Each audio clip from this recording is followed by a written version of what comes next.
18 юни 2025.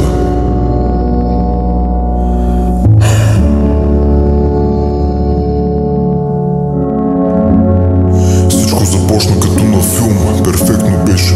Разговорите посред нощите, времето ми с теб летеше. Увличахме се и усмихвахме се и сякаш грижите изчезваха.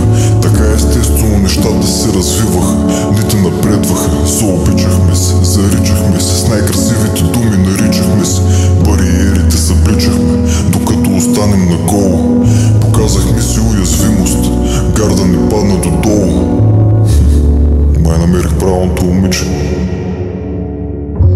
За такава любов се пишат романи, съдбата събрани и влюбих се за пръв път. Накарах сърцето да спре да се брани. Така се надявах да не е поредния урок.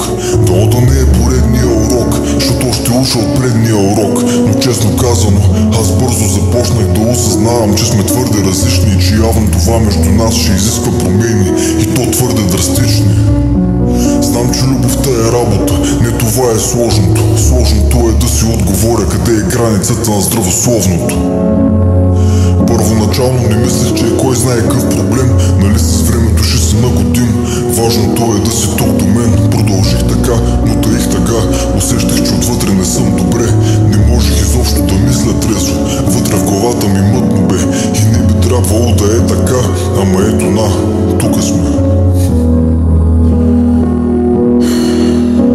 Все повече неща изплуваха, колебания в мене пораждаха и силно пробвах се да го потискам, обаче мислите не ме оставяха. Звучи сладко, да, аз съм твоето спасение, ти си моята принцеса, но тежеше много и проблема е там, че изгубвах себе си в процеса. Истината е, че човек не трябва да търси щастието си в друг, а ти сякаш правиш точно това. Сори, не искам да звуча груб, ти не си виновна, знам историята ти. Единствено искам добре да си. Повярвай ми, чувствам болката ти, даже взех я в сърцето си. И наистина нямам желание да добавям още, но не правя услуга на нито един от нас двамата, ако отлагам още.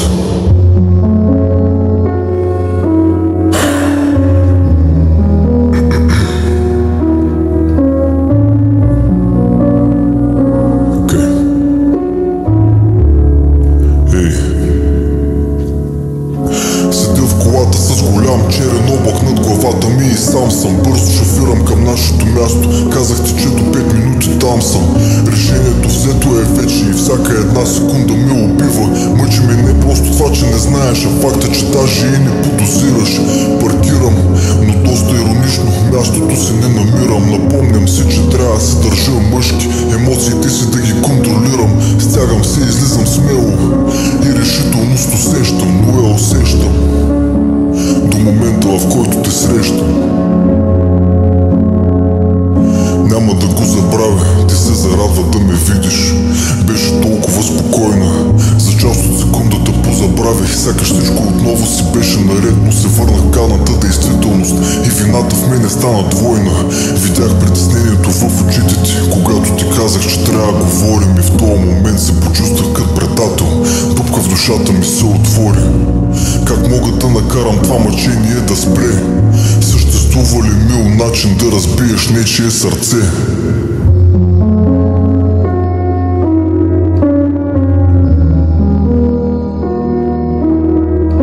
Казахте всичко. Длъжен съм да бъда искрен. По-мъжко е да те нараня с истина, отколкото да те закърпя с лъжа. Прегърнах те здраво, когато заплака, крехка и плаха, и няма да се правя на голям мъжкар. Сълзите ми с твоите се сляха и както споменах, това нашето верно си беше като на филм, защото зафора се буря над нас и дъждовете и ни заляха. Поне сълзите вече скрити са, стомновете вече тихи са. Не спорихме, с истинска грижа и с разбиране говорихме, но така болеше ми да те боли. Защо ли бях ти дал надежда, само за да ти отнема и те от нищото? Кажи ми, що за човек съм? Разкъсвах се отвътре. Не исках изобщо да става така. Трудно ми е да си представя реалност, в която ти да си ми чужда. Като сме се сравнявали с романите, не сме си представяли това. Но може би това е романа, от който сме имали нужда. Какво да ти кажа?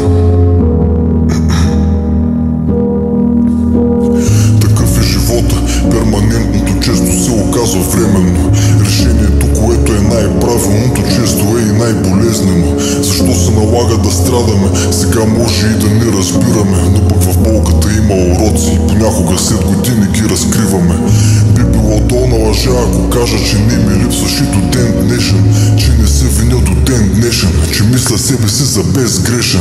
Но заклевам се, че намеренията ми бяха чисти от самото начало и че исках само най-доброто за нас. Надявам се да си е личало и въпреки това моля Бог за прошка, в случай, че сгрешил съм някъде.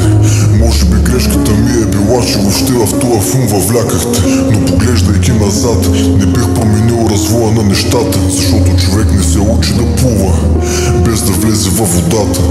Така е трябвало, вярвам го. Всичко се случва с причина на този свят. Пробвал съм се да обичам, нека това да е моя грях. Всичко вече съм го преживял, а сълзи отдавна не роня, защото вече време е да продължа напред. Имам цели да гоня, за жалост или пък за щастие времето показа ми, че съм постъпил правилно. Не сме един за друг, ако беше продължило, щеше да е пагубно. Това не значи, че имам лоши чувства, не, даже обратното. В крайна сметка, щом пиша за теб, значи в мене още има грижа за теб. Толкова си талантлива, силно надявам се да го осъзнаваш. Потенциалът ти е до небесата наистина, срамота е да го пропиляваш. Можеш всичко и това не е първия път, в който ти го казвам. Да носи всичко да ти провърви, аз отдалече ще се радвам. Душата си оставям на този лист и не ми е лесно да съм уязвим, но това за мен е катарсис, да си изкарам размислите до един. Завивам го това писмо в бутилка и го пускам просто да те търси. Кой знае, може би ще те намери там някъде, докато нещо си вършиш. И ако в момента четеш това, значи ми се усмихнал късмета. Дано до сега да си залепила от сърцето си всички парчета. Дано да си ме позабравила, дано да не си ме намразила. Дано вярата, надеждата и любовта в себе си да си запазила. Виж, тези редове са моето искрено извинение за всичко. За болката, сълзите, нощи без сън и безкрайни, наистина всичко. И също ти благодаря, определено има за какво. Мога да кажа още толкова много, но трябва да се вместя в едно писмо. Затова не съжалявам за нищо, което сме имали с теб. Обещай, че ще гледаш напред, вярвай ми, всичко ще бъде наред.